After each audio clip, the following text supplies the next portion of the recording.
Good afternoon, students. Students, good afternoon. Getting my voice? Yes, sir. Okay.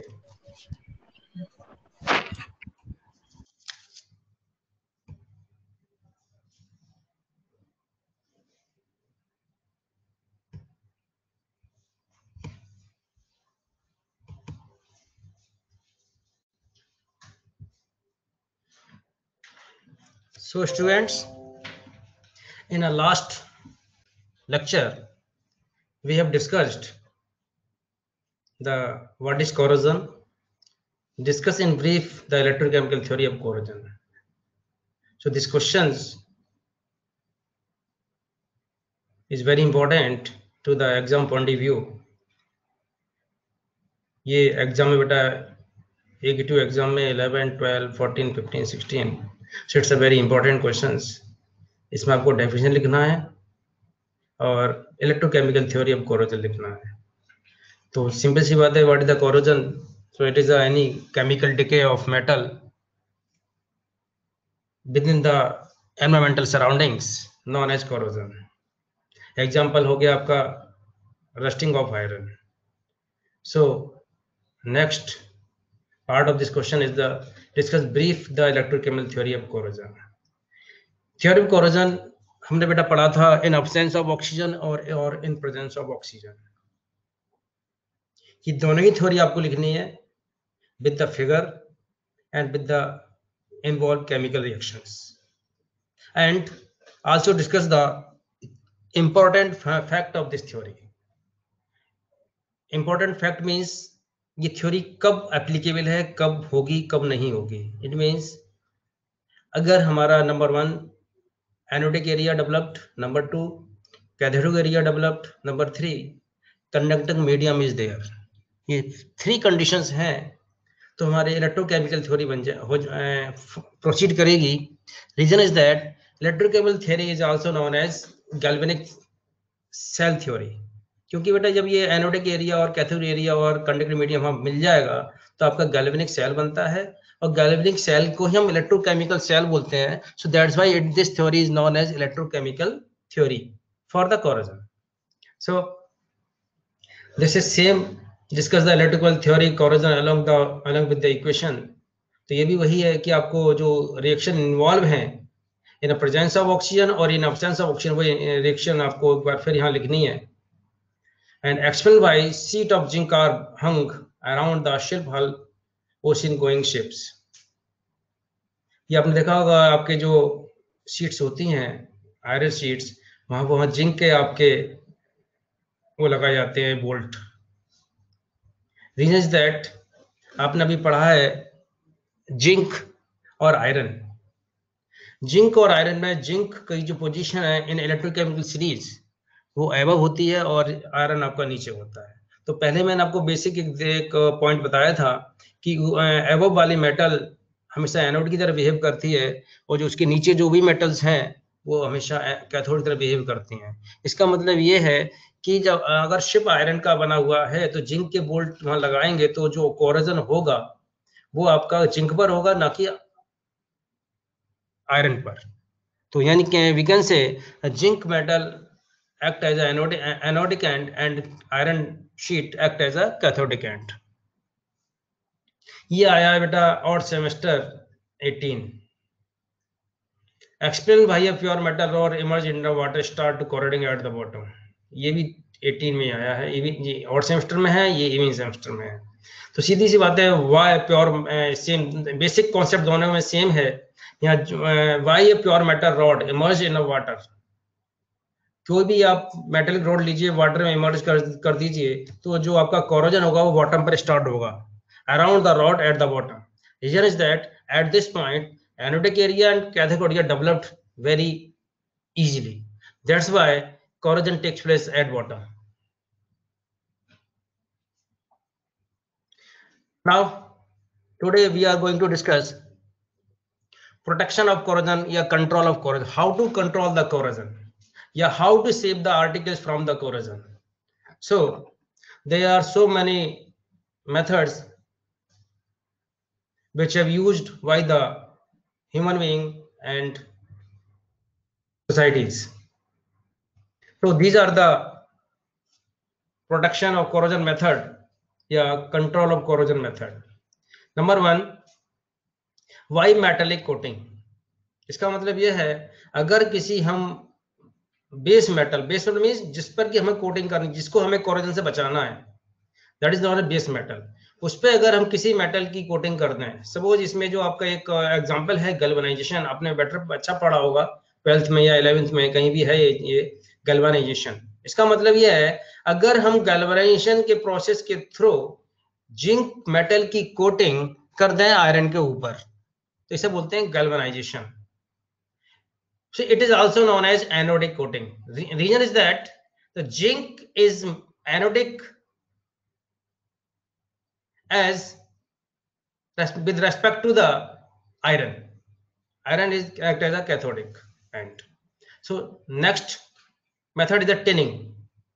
Tinning coating by tin metal, SN, tin metal on iron. Tinning का मतलब है अगर हम tin metal की coating iron के ऊपर कर दें तो आयरन यहाँ पर बेस मेटल हो गया और टिन हमारी कोटिंग मेटल हो गई। और एक दूसरा मेथड है इलेक्ट्रोप्लेटिंग, ये आपने अच्छी तरह पढ़ा होगा क्लास में 11th या 12th में, और दूसरा है क्लैडिंग। तो number 1 galvanisation, number 2 tinning, number 3 electroplating, number 4 cladding. तो इसको वन बाय वन हम डिस्कस करेंगे आगे। दूसरा है बाय नॉन मेटेलिक कोटिंग। यहाँ तो मेटेलिक कोटिंग थे, यहाँ मेटल यूज कर रहे हैं एज ए कोटिंग मेटल, यहाँ पर हम करेंगे नॉन मेटेलिक कोटिंग, यानी जिसमें मेटल नहीं है, ऑक्साइड कोटिंग। जो आपने देखा होगा जिंक आपका है, जिंक ऑक्साइड की कोटिंग किसी भी आर्टिकल पर कर दी थी, जो जिंक ऑक्साइड कोटिंग हो गई। वो आपने देखा होगा कि अगर किसी आर्टिकल को हमें बचाना है, सेव करना है कोरोजन से, तो उसको पेंट कर देते हैं, वार्निश कर देते हैं। जैसे आपने कूलर में देखा होगा, कूलर में अगर हम एक सीजन चलाने के बाद उसको पेंट कर देते हैं अगले सीजन चलाने के लिए, तो पेंटिंग और वार्निशिंग ये हमारा आर्टिकल को बचाते हैं, सेव करती है। एक होता है plastic coating, this is also known as rubber coating. ये भी एक तरीके से रबर पेंट होता है किसी भी आर्टिकल के ऊपर। आपने देखा होगा नीचे जो गाड़ी होती है कार, उसके जो इन द सीजन ऑफ रेनी, तो एक उसके बॉटम पर नीचे आउटसाइड बॉटम पर आपका एक पेंटिंग कर देते हैं, प्लास्टिक पेंटिंग होती है वो, जैसे कि अगर पानी में गाड़ी चले तो पानी की वजह से आपका जो बॉटम है उसका गाड़ी का, वो रस्ट ना हो, वो खराब ना हो, कोरोड ना हो। और तीसरा इसमें है आपका जो नॉन मेटेलिक कोटिंग में है ऑयलिंग। आपने देखा होगा अगर किसी भी हमारे जो टूल्स होते हैं, टूल्स आपका प्लास है, आपका स्क्रू ड्राइवर है, और भी आपकी कीज वगैरह होती हैं जिनमें हम इसमें ऑयलिंग करके रख देते हैं जिससे कि हमारा उस पर कोरोजन नहीं होता है।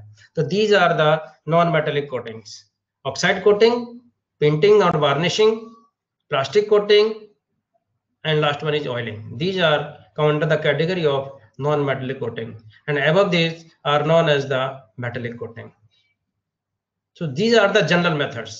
Important thing is only galvanization, tinning, electroplating. ये 3 important है, 3 आगे डिस्कस करेंगे इन डिटेल। इसके बाद most important thing is this one, by cathodic protection. Why do you mean by the cathodic protection? It means until unless हमें अपने base metal को, यानी जिसको सेव करना है कोरोजन से, बेस मेटल को हमें कैथोड में कन्वर्ट करना है, किसी भी तरीके से कर दीजिए। इसमें 2 मेथड होते हैं। Number 1 sacrificial anodic protection. इसका मतलब यह है अगर हमारी बेस मेटल पर हम कोई ऐसी मेटल कनेक्ट कर दें या कंबाइन कर दें जो कि उसके रेस्पेक्ट में मोर एनोडिक है। Suppose iron is a base metal और जिंक या मैग्नीशियम मेटल को इसके साइड में हम रेस्पेक्ट में कंबाइन कर दें थ्रू ए कॉपर वायर, तो फिर जो दोनों में कंपैरेटिव करें तो जिंक या magnesium metal act as anodic end iron और base metal act as a cathodic end. दोनों कंबाइन कर देंगे तो बेटा जो जिंक मेटल है दोनों के रेस्पेक्ट में एनोडिक है, ज्यादा एनोडिक है, और वी कैन से इसका जो रिडक्शन पोटेंशियल है वो नेगेटिव से नेगेटिव में ज्यादा है, यानी मोर इलेक्ट्रॉन आपका रिडक्शन ज्यादा है नेगेटिव। सो इसका मतलब that is more anodic, it means जो आपका कोरोजन होगा वो मोर एनोडिक एंड पर होगा, लाइक जिंक मैग्नीशियम। दूसरा है हमारा impressed current cathodic protection. Impressed current cathodic protection, इसका मतलब यह है, हमने मैं बेसिक प्रिंसिपल क्या बताया इसमें, ये बताया कि अगर बेस मेटल को अगर हम कैथोडिक एंड में कन्वर्ट कर देते हैं by addition of more anodic metal और by addition of the more by battery. Battery क्या करेगा बेटा, जो भी इसमें कोरोजन करंट पास होगा, यानी एक बार कोरोजन अगर कोरोजन हो रहा है और कोरोजन करंट पास होगा, उस करंट को नलीफाई करने के लिए हम बैटरी लगाते हैं। इसका मतलब यह है अनटिल अनलेस जो बैटरी इसलिए लगाएंगे कि जो हमारा बेस मेटल है वो कैथोड में कन्वर्ट हो जाए, यानी वो बिहेव करे कैथोडिक एंड की तरह। और सीधी सी बात है, हमने पहले थ्योरी में पढ़ा है, अगर कैथोडिक एंड है कोई, उसका कोरोजन नहीं होता है, यानी जो मेटल कैथोड की तरह बिहेव हो रही है उसका कोरोजन नहीं होगा, उसका रेस्पेक्ट में जो भी मेटल आपका एनोड है वो उसका कोरोजन होगा। इसका मतलब अगर हम बेस मेटल को कैथोडिक एंड में कन्वर्ट कर दें by addition of the more anodic method और by addition of the battery, ये दो मेथड हैं और दोनों ही मेथड बहुत इंपॉर्टेंट मेथड है, क्योंकि ये मेथड आपके water pipeline, underground water tank, underground petrol tank, ships, marines, इन सभी जो आपके बड़े बड़े स्ट्रक्चर्स होते हैं उनमें यूज किया जाता है। लास्ट मेथड आपका by using inhibitors. Inhibitor means inhibitor means the reaction inverter, या रिएक्शन को रोक देना, और इसे बोलते हैं इन्वर्टिंग कैटलिस्ट आल्सो, यानी कैटलिस्ट रिटार्डेंट। कैटलिस्ट रिटार्डेंट का मतलब है वो कैटलिस्ट जो रेट ऑफ रिएक्शन को डिक्रीज कर दे। बेटा हमने हमेशा पढ़ा है कि क्या आपका कैटलिस्ट रेट ऑफ रिएक्शन को बढ़ा देता है, ये सही है, बढ़ा देता है, लेकिन कुछ ऐसे हमारे कैटलिस्ट होते हैं जो रेट ऑफ रिएक्शन को कम भी कर देते हैं। तो इसमें हमें क्या करना है, इसमें वो सब्सटेंस यूज करने हैं जिसकी वजह से रेट ऑफ कोरोजन आपका रुक जाए, कम हो जाए, जिससे कि हमारा जो आर्टिकल है वो लॉन्ग टाइम तक वर्क करता है। इसमें जब यूज करते हैं वो होते हैं आपके इनऑर्गेनिक और anodic inverters. This is also known acidic inverters. Inorganic, anodic, acidic. Organic, cathodic, basic. ये आपका यानी कि इनऑर्गेनिक मींस वो सब्सटेंस जो इनऑर्गेनिक केमिस्ट्री में बिलोंग करते हैं, ऑर्गेनिक मींस वो केमिकल जो आपके ऑर्गेनिक केमिस्ट्री में बिलोंग करते हैं, और this are the known as anodic inverters as well as also known as acidic inverters. Organic inverters also known as cathodic as well as basic. ये आगे हम डिस्कस करेंगे डिटेल में। दूसरा है आपका ये सेकंड लास्ट है by selection of material. By selection of material का मतलब इतना है, अगर हम नोबल मेटल को यूज करें, noble means below the hydrogen, तो कोरोजन आपका नहीं होगा, होगा तो ना के बराबर होगा। या हम किसी भी मेटल का एलॉय यूज कर लें, जैसे सपोज अगर आयरन हम मेटल यूज कर रहे हैं, इसकी जगह हम स्टील यूज कर लें। स्टील क्या है, एलॉय ऑफ आयरन। इसका मतलब जो एलॉय अगर यूज करेंगे या कोई नोबल मेटल यूज करेंगे तो हमारा रेट ऑफ कोरोजन डिक्रीज हो जाएगा या होगा ही नहीं। अब हम ये तो नहीं कह सकते होगा ही नहीं, लेकिन इतना जरूर है कि आपको रेट ऑफ कोरोजन काफी टाइम्स डिक्रीज कर जाएगा, जिससे कि आपका जो आपका आर्टिकल है वो आपका लॉन्ग टाइम के लिए वर्क करता रहेगा। स्टील के बारे में तो अच्छी तरह जानते हैं आप, उसमें कोरोजन ना के बराबर होता ही नहीं है। कभी बाई चांस अगर क्वालिटी ऑफ स्टील का अगर खराब है तो होता कोरोजन हो जाए, लेकिन क्वालिटी अगर एक ग्रेड की क्वालिटी है किसी भी स्टील मटेरियल की, तो बेटा वो कोरोजन नहीं होता है। दूसरा है by selection of design. By selection of design, design का मतलब बेटा इतना सा है, अगर कहीं ऐसी डिजाइन है शार्प एजेस वाली डिजाइन। शार्प एजेस का मतलब है जैसे स्टेयर्स में शार्प एज होती है, या कहीं ऐसी कोई आर्टिकल बना हुआ है जहां जॉइंट शार्प एजेस लिए हुए हैं, यानी right angle type. Right angle type में क्या है, अगर कोई वाटर ड्रॉपलेट्स या कोई एनवायरमेंट इंप्योरिटी अगर राइट एंगल के कॉर्नर पर, राइट एंगल पर आपका डिपॉजिट हो गई, तो वहां पर आपका contact area and surface area बढ़ जाता है, जिसकी वजह से रेट ऑफ कोरोजन बढ़ जाता है। लेकिन अगर इसी को हम कर्व में कन्वर्ट कर दें, इसी शेप को अगर कर्व में कन्वर्ट कर दें, तो बेटा वहां पर रेट ऑफ कोरोजन डिक्रीज कर जाता है, क्योंकि कर्विंग शेप पर आपका जो रेट ऑफ जो कॉन्टेक्ट टाइम है और जो आपका इंप्योरिटीज का फिजिबल टाइम है वो डिक्रीज कर जाता है, जिसकी वजह से आपका जो कर्विंग डिजाइन में कोरोजन कम होता है, और जो आपका राइट एंगल जो शार्प एजेस डिजाइन है उसमें रेट ऑफ कोरोजन ज्यादा होता है।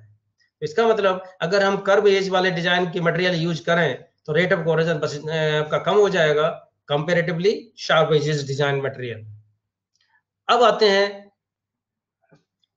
It is in a detail galvanization process. In this process, coating of zinc takes place on iron. Coating of zinc takes place on iron. अब हमें ये check करना है कि मेथड कौन सा यूज करना है। By hot dipping method, it is also known as galvanization. Hot dipping method मतलब इसमें कई आपके स्टेप्स आएंगे, जो नीचे आप स्लाइड्स में देख रहे होंगे, कई स्टेप्स हैं यहाँ पर। मैं सारे स्टेप्स को आपको नहीं बताऊंगा, क्योंकि ये जो इसके इंटरनल जो इसकी वो है प्रोसीजर, ये एग्जाम में नहीं पूछा जाता है, केवल ये पूछा what is the galvanization method. So we can say in this method the zinc coating metal is coated on a iron metal. तो here iron is the base metal and coating metal is known as zinc metal. अब हम दोनों में comparison करेंगे। Zinc metal is act as anode and iron metal act as a cathode. So this coating is also known as anodic coating. It is that zinc जो metal है वो iron के respect में एनोड एंड की तरह behave करेगी, so that it is known as anodic coating. अब इसमें स्टेप्स क्या क्या है देख लीजिए।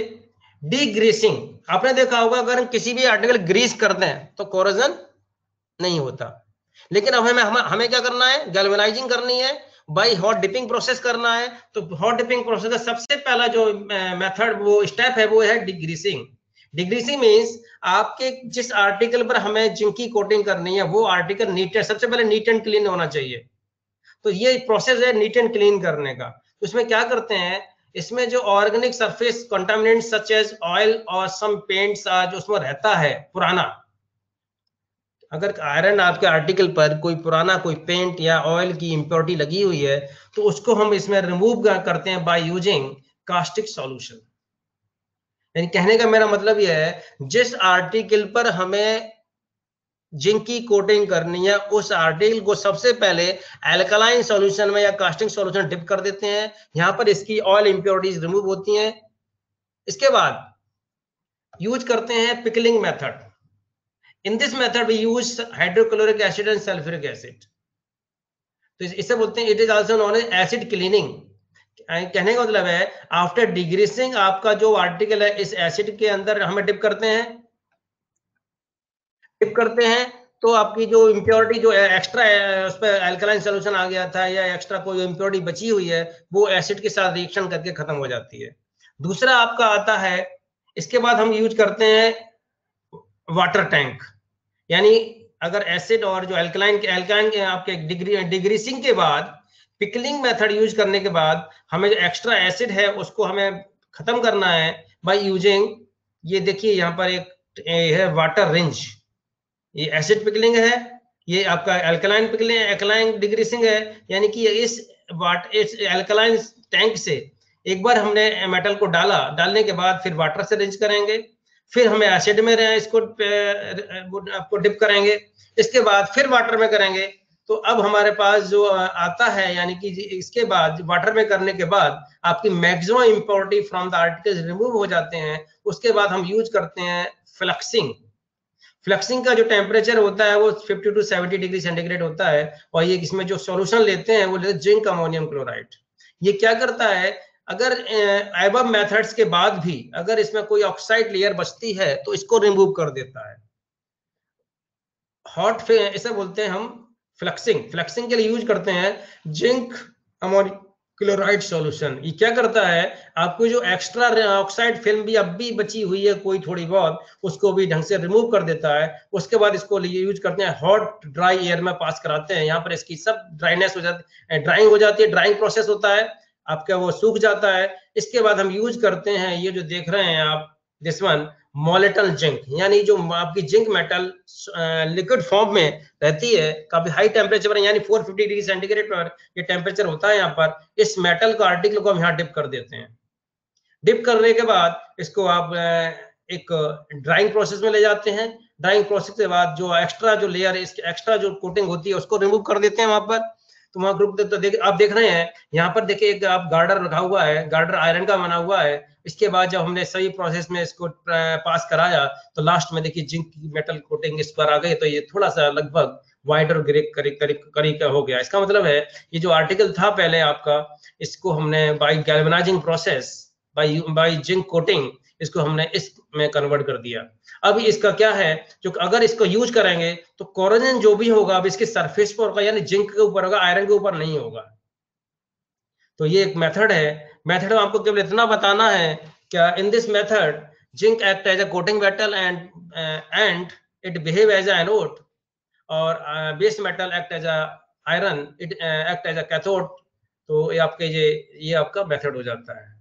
अब बात करें कि एनोडिक क्यों कोटिंग है, ये सीधी सी बात है, आयरन और जिंक के रेस्पेक्ट में जिंक एक्ट एज एनोड और iron act as a cathode, so it is also known as anodic coating. कि कोटिंग हमें किसकी हुई है, जिंक की। जिंक कैसी है, जिंक कैसा है, आयरन के रेस्पेक्ट में एनोड है। ये हमारा tinning process. Tinning process same as hot dipping process, सब कुछ वही है, लेकिन इसमें जो कोटिंग मेटल है वो आपका एसएन है, टिन है। और आयरन और टिन के रेस्पेक्ट में ध्यान समझना, आयरन एंड टिन के रेस्पेक्ट में जो टिन है वो कैथोडिक कोटिंग है। टिन कैसा है, कैथोडिक कोटिंग, यानी कि उसके रेस्पेक्ट में कैथोड है, इसलिए इसे बोलते हैं कैथोडिक कोटिंग। यहाँ सब कुछ सेम है, कुछ इसमें कुछ नहीं है, same as it is hot tipping, सब कुछ सेम है। लेकिन डिफरेंस क्या है, डिफरेंस ओनली द जो हमारा मोलेटल मेटल है वो होता है यहाँ पर क्या, टिन। टिन का मोलेटल मेटल है। देखिए लास्ट स्टेप देख लीजिए, लास्ट स्टेप में एक्सेस ऑफ टिन है, यहाँ पे डिप कर देते हैं और आपका जो आर्टिकल है वो उसमें पे आपका कोटेड होके बाहर आ जाता है। उसके बाद जो एक्स्ट्रा जो हमारी मेटल है, तो उसको इसे बोलते हैं पेयर ऑफ हॉट रोलर। ये हॉट रोलर के पीछे पास कराते हैं सीट आर्टिकल को या सीट को, तो वहाँ एक्स्ट्रा जो आपका टिन मेटल है या वो वहां से रिमूव हो जाता है और खत्म हो जाता है। आपके एक यूनिफॉर्म टिन की कोटिंग आपके आर्टिकल के ऊपर डिपॉजिट हो जाती है। बिल्कुल ये हॉट डिपिंग मेथड है, बिल्कुल सब कुछ सेम है, यहाँ कोई दिक्कत नहीं। चेंज केवल एक ही है कि यहाँ वहाँ पे आपके जो गैल्वेनाइजेशन में हमने जिंक मेटल लिया था, और टिनिंग मेथड में हम लेंगे tin metal. This is the main difference. अब आता है metallic coating. Metallic coating means जो हमने अभी किया है वो भी मेटेलिक कोटिंग थी, लेकिन यहाँ यूज करेंगे इलेक्ट्रोप्लेटिंग प्रोसेस। और इलेक्ट्रोप्लेटिंग प्रोसेस आपने अपने 11th या 12th में अच्छी तरह पढ़ा होगा। तो इसमें सिंपल सी कहानी है, this is type of the electrolysis cell. ये इलेक्ट्रोलिसिस सेल होता है। इलेक्ट्रोलिसिस के थ्रू हमारे पास दो इलेक्ट्रोड होते हैं, two electrodes. One is the base metal electrode जिस पर कोटिंग करनी है, एक एज कोटेड मेटल जिसकी कोटिंग करनी है। सब ये जो आपका एग्जांपल है, एक कॉपर है, कॉपर की कोटिंग इस एमी मेटल पर करना है। एमी जनरल मैंने मेटल लिया है, और अगर इस पे जो सॉल्यूशन लेंगे वो जिसका एनोड है, जिसकी कोटिंग करनी है, यानी जिस मेटल की कोटिंग करनी है उस मेटल का सॉल्ट सॉल्यूशन लेते हैं। एग्जांपल, यहाँ पर कॉपर है तो कॉपर का जो कॉपर की कोटिंग हमें किस करनी है, इस मेटल बेस मेटल पर करनी है। इसका मतलब यह यहाँ पर जो क्या लेंगे हम, कॉपर सल्फेट सॉल्यूशन। सेम यहाँ देख लीजिए, यहाँ पर जिंक मेटल लिया हुआ है और बेस मेटल आपका मेटल है, जनरल मेटल ले रखा है जिस पर हमें कोटिंग करनी है। किसी करनी जिंक की कोटिंग करनी है, तो जिंक का एक इलेक्ट्रोड और उसी का एक सॉल्यूशन जिंक हाइड्रोक्साइड। मैंने बताया सॉल्ट सॉल्यूशन भी ले सकते हैं, आपका एसिड भी ले सकते हैं और बेस भी ले सकते हैं। Zinc hydroxide is a base, copper sulphate is a salt solution. कहने का मतलब है यहाँ पर कॉपर सल्फेट आपका कंडक्टिंग मीडियम है, यहाँ पर जिंक हाइड्रोक्साइड कंडक्टिंग मीडियम है। यहाँ पर जो आपका जिंक मेटल है इसकी कोटिंग हमें इस मेटल पर करनी है, तो यहाँ पर जो जिंक है एक्ट एज एनोड और जो बेस मेटल है एक्ट एज ए कैथोड। अब समझ लीजिए, कैथोड मींस यहाँ कैटायन आएगा, ध्यान समझना। कैटायन कौन, जिंक आयन। तो जिंक आयन कब कैटायन हो गए, यहाँ से इस जो आपकी बैटरी है, बैटरी के थ्रू यहाँ पर क्या होगा, करंट इधर से इधर पास होगा, positive to negative, electron negative to positive. तो आपका जो जिंक आयन है from the solution as well as from the electrode, यानी इलेक्ट्रोड से सॉल्यूशन में आएगा, सॉल्यूशन से आपका ये डिपॉजिट हो जाएगा। देख रहे हैं सॉल्यूशन के बीच में नीचे आपका एक जिंक सॉलिड फॉर्म में डिपॉजिट हो रहा है, इसे this is known as electroplating coating. It means in this process that use an electric current to reduce the dissolved metal cations so that they form a thin coherent metal coating on a electrode। इसका मतलब सीधा सा है, हमें एक base metal का electrode बनाना है, एक कोटेड मेटल का इलेक्ट्रोड बनाना है। कोटेड मेटल जो है हमारा यहाँ पर जिंक है, और बेस मेटल हमारा कोई आप जनरल मेटल ले लीजिए, आयरन ले लीजिए, मर्जी आपकी।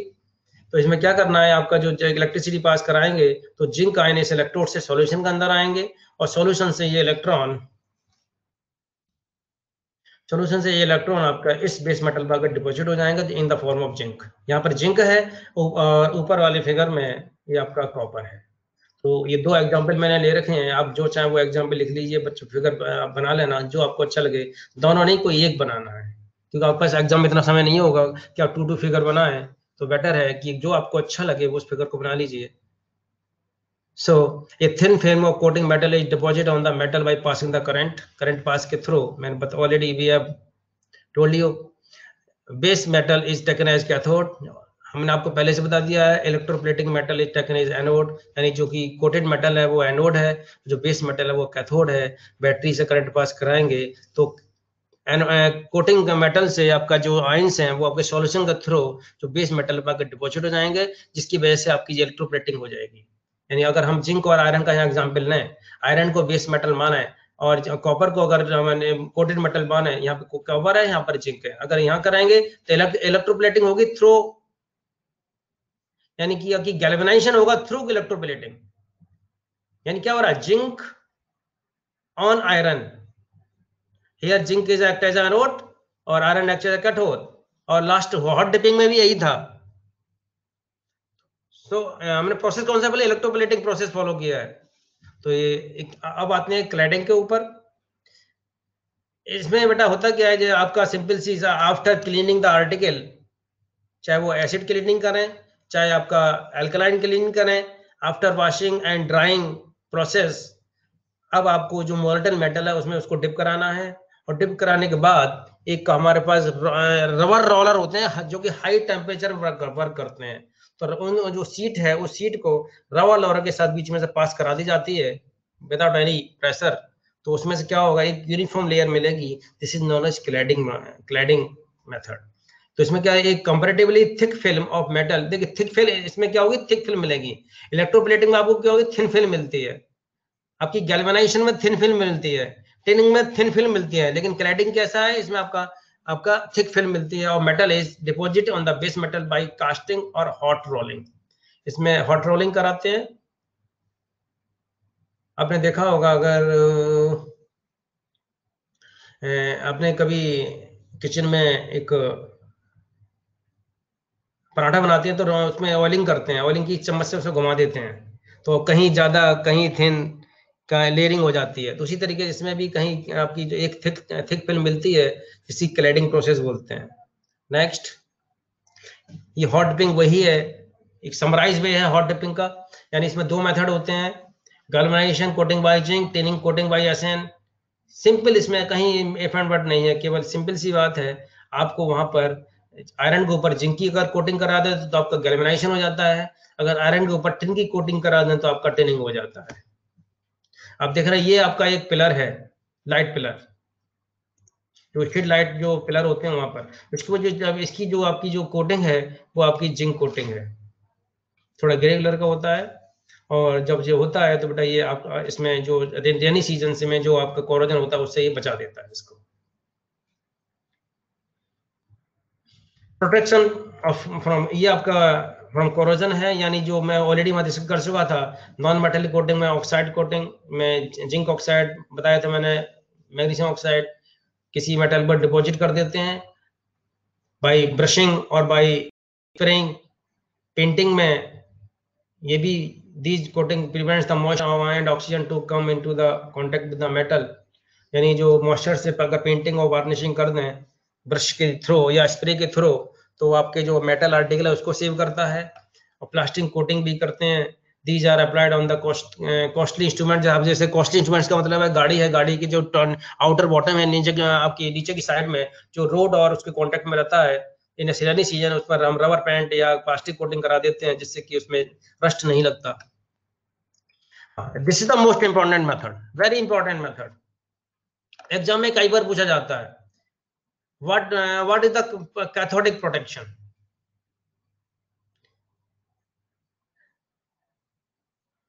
Cathodic protection means the base metal convert into the cathodic end, either by introducing the more anodic metal or by introducing the battery. अगर हम इसमें more anodic metal introduce कराएं, so this method is known as sacrificial anodic protection. और अगर battery introduce कराते हैं तो this method is known as impressed current cathodic protection. ये इम्प्रेस्ड करंट कुछ भी नहीं है, सिंपल सा करंट है जो कि कोरोजन करंट को नलिफाई करता है, सिंपल।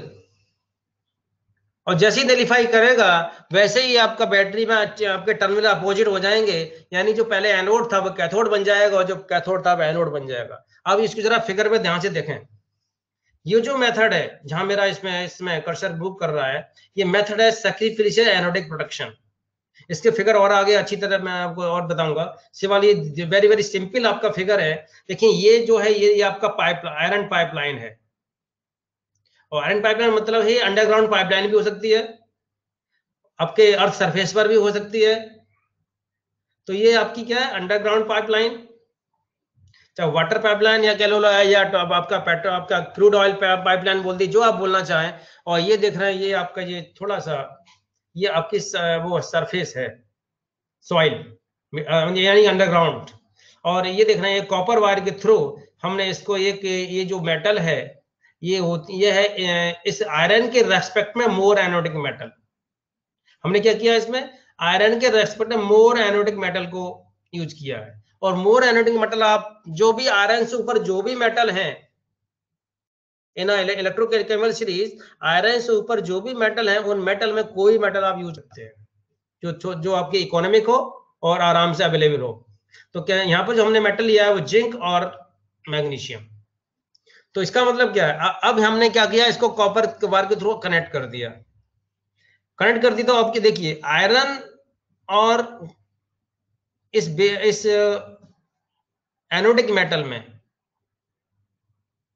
इसका मतलब यह है जो एनोडिक मेटल है इसका जो रिडक्शन मुझे नेगेटिव में होगा। आयरन का भी नेगेटिव में, लेकिन आयरन की वैल्यू ज्यादा है कंपेयर टू दिस वन। इसका मतलब it is act as anode और it is act as cathode. अब हमने जब कॉपर के वायर की जरूरत इसको कनेक्ट कर दिया तो बेटा अब ये कैसा बन गया, कैथोड बन गया। इट मींस आयरन का कोरोजन नहीं होगा। कोरोजन कहां कंसंट्रेट रहेगा, इस बेस मेटल के ऊपर। So we can say the rate of corrosion decreases और we can say the rate of corrosion concentrate on the more anodic metal. That's why the more anodic metal sacrifice on the base metal. ये sacrifice हो जाती है base metal के ऊपर। So this method is known as the sacrificial anodic protection method. Sacrificial anodic protection method क्यों? क्योंकि जो base आपका जो एनोडिक मेटल है जो आपका किस पे सैक्रिफाइस हो जाता है, बेस मेटल के ऊपर।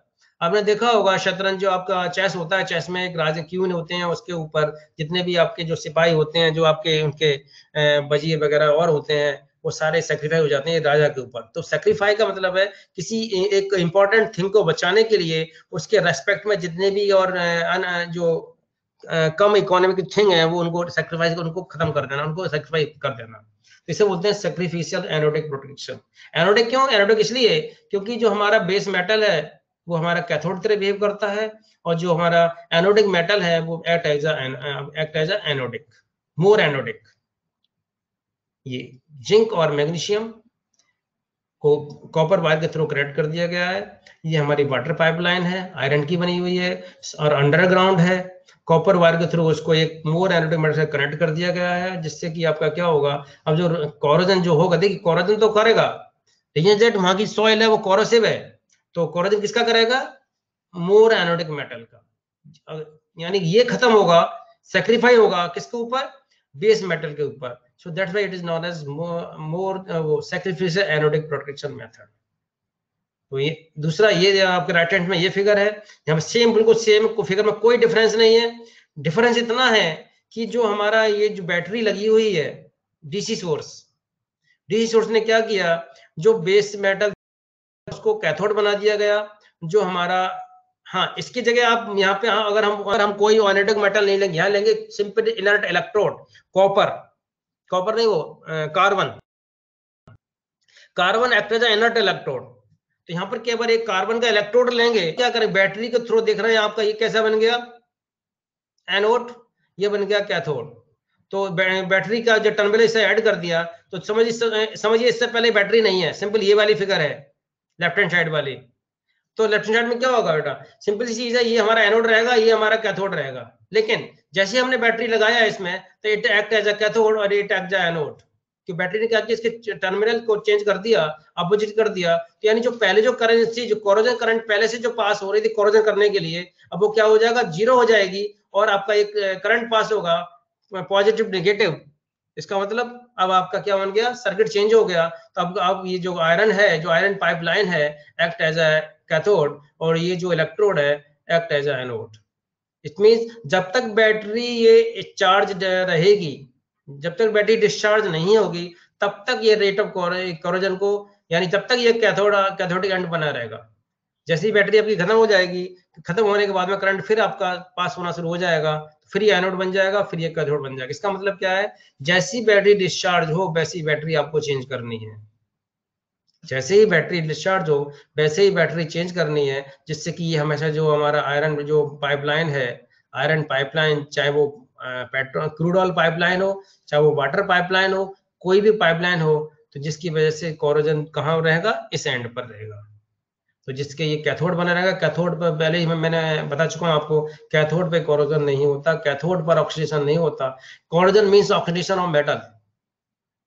तो इसका मतलब ये है, अगर हम किसी भी मेटल आर्टिकल को या बेस मेटल को कैथोडिक एंड में कन्वर्ट कर दें by addition of more anodic metal और बाय एडिशन ऑफ बैटरी, किसी भी तरीके से, तो हमारा मेन कहानी हमारे कैथोडिक प्रोटेक्शन, यानी कैथोड में प्रोटेक्ट कर देना, किसी भी आर्टिकल को कैथोड में कन्वर्ट कर देना, कैथोडिक प्रोटेक्शन है।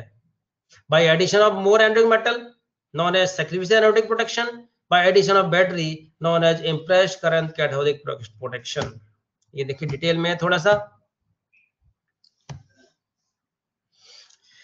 ये फिगर है, देखिए ये वाटर पाइपलाइन बनी हुई है सीधा यहां से वहां तक, ये वाटर, यहाँ से वाटर पाइपलाइन बिल्कुल, ये अर्थ सरफेस, ये अर्थ सरफेस के नीचे है, फिगर वही है जो पहले बना चुके हैं। यहाँ पर थोड़ा सा स्टाइलिश फिगर है, वहां बहुत सिंपल सा फिगर है। जो भी फिगर आप बनाना चाहे बना दीजिए, अगर ऐसे ना करें कि इसको बनाने के चक्कर में आप उसमें भूल जाएं या इसको थोड़ा गलत कर दें, तो बेटर है सिंपल फिगर बनाए। ये मैं आपको दिखाने के लिए दो फिगर लिए हैं, इसमें कि आपको क्लियर हो जाए कि क्या प्रॉब्लम है, क्या सीखना है। अब मेथड है sacrificial anodic protection. The metal structure can be saved from the corrosion by corroding it with wire to more active metal. More active means more anodic. More anodic means जिसका reduction potential negative में ज्यादा है, ऊपर की side में है।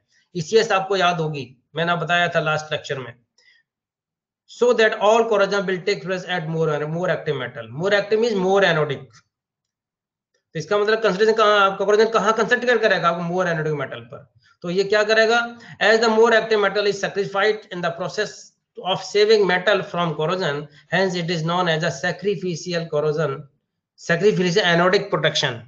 Metals commonly used as sacrificial anode are zinc, magnesium, cadmium, aluminium and their alloys, ships, marine। ये कहाँ यूज होता है बेटा, this method is used in the ships, marine, underground water tank, underground petrol tank, underground water pipeline also।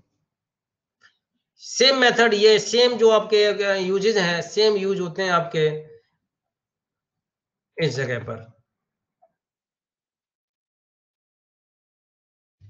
Cathodic protection means और impressed current protection, इसमें वही करते हैं, केवल सब कुछ सेम होता है, केवल जो हमारे मेटल आर्टिकल है, बेस मेटल, और जो हमारा इनर्ट इलेक्ट्रोड है, इनर्ट इलेक्ट्रोड को देखिए यहाँ पर हमने ग्रेफाइट का लिया है, देखिए वहां भी ग्रेफाइट ही था।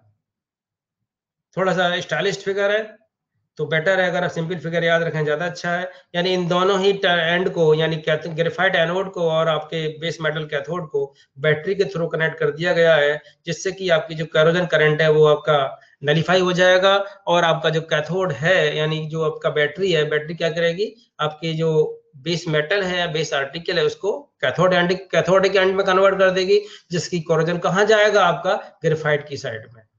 तो इसका मतलब क्या है, इसका मतलब ये है जो बैटरी तब तक है जब तक ये आपका कोरोजन चलता रहेगा, कोरोजन नहीं होगा। जैसी बैटरी डिस्चार्ज होगी वैसी कोरोजन आपका शुरू हो जाएगा, फिर हम बैटरी चेंज कर देंगे। बैटरी हम ऑलरेडी आपको पढ़ा चुके हैं।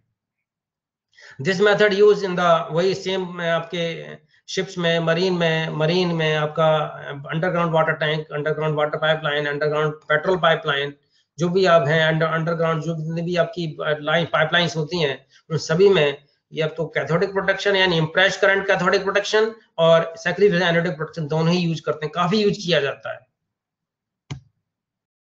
ये inhibitors, simple inhibitors are the compound, they are used to decrease the rate of corrosion।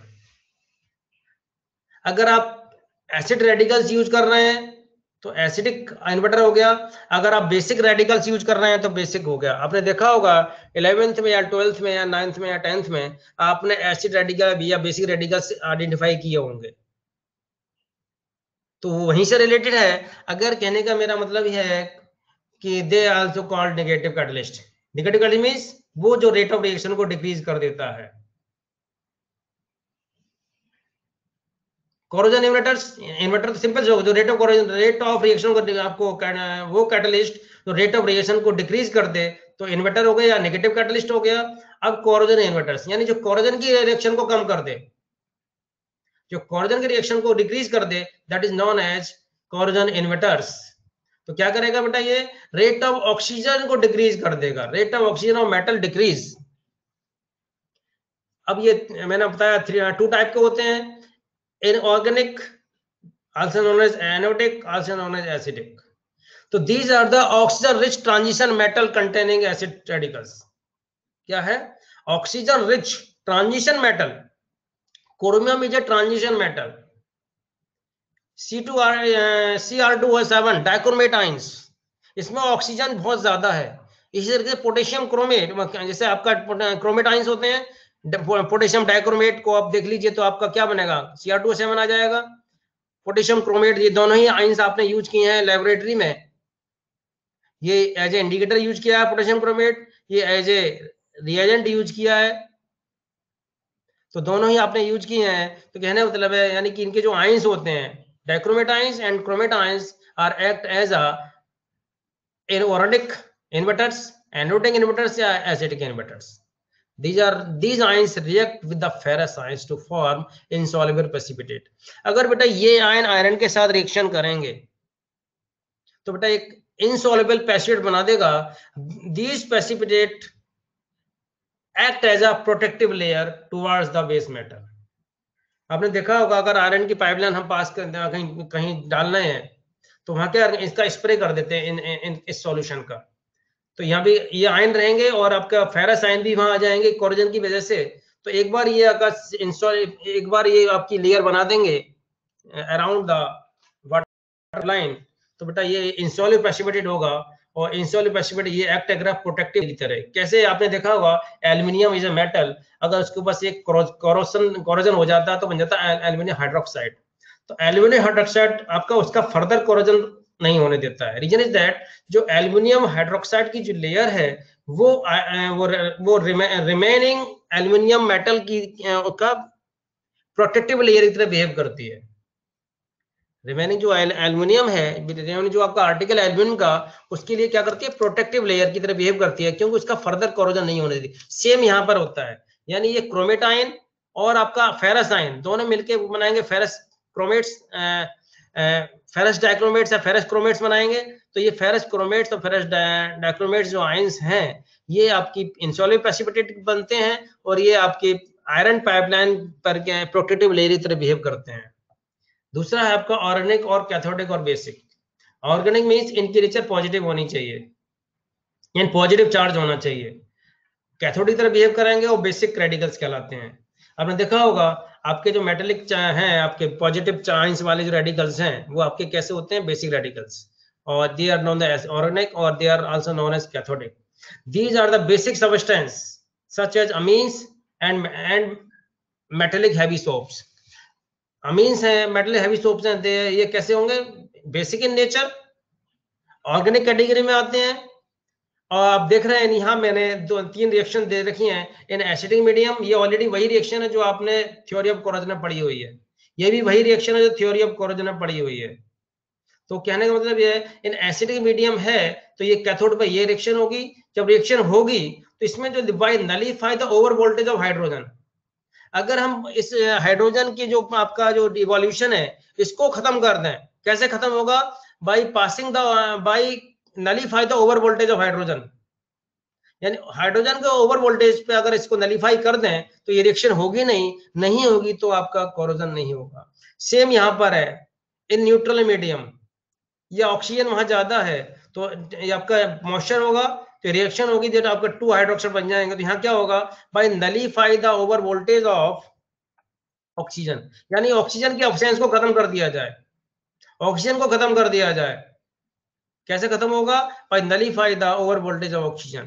तो यानी कि इसमें अगर हमने पहली रिएक्शन में अगर एसिडिक मीडियम वहां पर है तो हम क्या करेंगे, वो हाइड्रोजन को पैदा ही नहीं होने देंगे, जिससे कि कोरोजन नहीं होगा। इधर ऑक्सीजन को खत्म कर देंगे तो हमारा ये नहीं होगा। यानी कहने का मतलब है अगर दीज सब्सटेंस वहां डाल देंगे ये दोनों रिएक्शन वहां नहीं होंगी तो आपका कोरोजन नहीं होगा। एक चीज मैं आपको बताऊं, एक बार फिर याद दिला देता हूं आपको, मैंने पढ़ाया था द एनोडिक एरिया और कैथोडिक एरिया। यानी अगर कैथोडिक एरिया कम है तो कोरोजन कम हो जाता है। इसलिए अगर कैथोडिक एंड आपका खत्म कर देंगे, यानी ये दोनों ही रिएक्शन खत्म कर देंगे by addition of these substances amines and metallic heavy soap, तो बेटा ये रिएक्शन होंगी नहीं, कैथोडिक एंड बनेगा ही नहीं बनेगा तो आप कोरोजन नहीं होगा।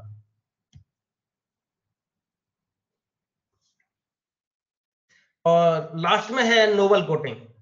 नोबल कोटिंग का मतलब यह है कि अगर हम किसी मेटल आर्टिकल पर नोबल मेटल की कोटिंग कर दी जाए, in this coating base metal is coated with the metal which is more noble than the base metal.